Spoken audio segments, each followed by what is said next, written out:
PC players have been waiting on this one. Manual attach is here from Wobster, and it is not as complicated as I thought it was. So I've got my PC help window turned on up here in the top left-hand side, although a lot of the components are halfway down the page. You won't be able to see it. So what I've done is I've got a Massey Ferguson, just a 5S right here, and then we've got a Horsch Power Harrow, and I use this Horsch Power Harrow because, well, it's easy, and it does a lot of different things. You can raise it, lower it, turn it on. You can move down all the other stuff. So what we need to do first, we pull up here and it says attach the tool Q. We'll click the Q button. There we go. Now what we need to do is we need to hit the Z key or Z. Boop. And that puts our PTO in, and then hold the Z or Z key, and that'll put in our connections. Bam! Just like that. And now we're good to go. That's it.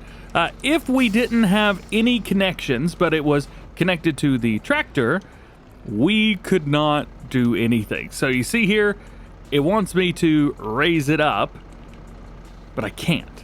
So I have to connect the hoses. So we'll come over here, connect the hoses. Awesome! Now I could raise it up. Sweet! But I can't turn it on. I'm hitting the button, but it won't turn on because the PTO is not connected. So I gotta come in here and I gotta turn on the PTO. To be fair, I'm just jumping on it so that you guys can see it. Boom! PTO's connected, and now it works. So you can imagine all of the different implements that you would need to do that. Now, what about just standard tipper trailers? Well, we back up. No connection button whatsoever, but we come over here, hit the Q. It's now connected. If I tap Z, nothing happens because there is no PTO with this, but if I click and hold, we get all of our lines hooked up. So that is very nice. Now I wonder what would happen if we didn't have our lines hooked up, but the trailer's there. So we can still pull the trailer around. We just can't dump it, and there's no lights lighting up the back either. So we'll go back over here, hook it up, and now we got lights. Very cool, very cool. And we can dump, finally! So there you go. That's kind of neat, right?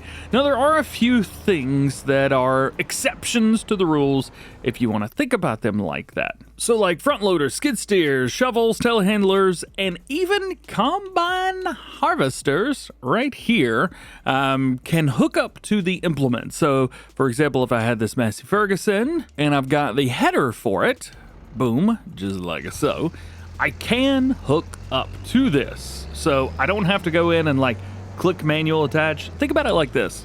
In real life, this combine harvester would come right up to this, click, and it would move. But you can see, I can't do anything else unless I attach stuff. So we'll come in here. Maybe it's on this side. It's definitely on this side. So click the button. Oh, I have to get like right up on it, don't I? There we go. So there we go. Now everything is attached. Oh, I need to unfold the harvest. I'm an idiot. There we go. So now we can run everything.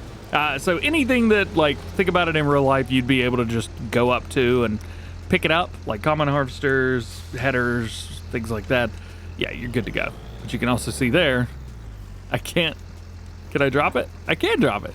And I can pick it up, but it's forced into a lowered state. Yeah, that's kind of it, I guess. If you're not a fan of the buttons themselves, you can change them up, and I do have good news for you guys. We also have connections for the like Xbox or PlayStation inputs, the gamepad inputs, if you will. So that is very cool as well. So if you're like me and you play with a controller on PC, you can still use this, no problem, and you don't have to use your keyboard if you don't want to.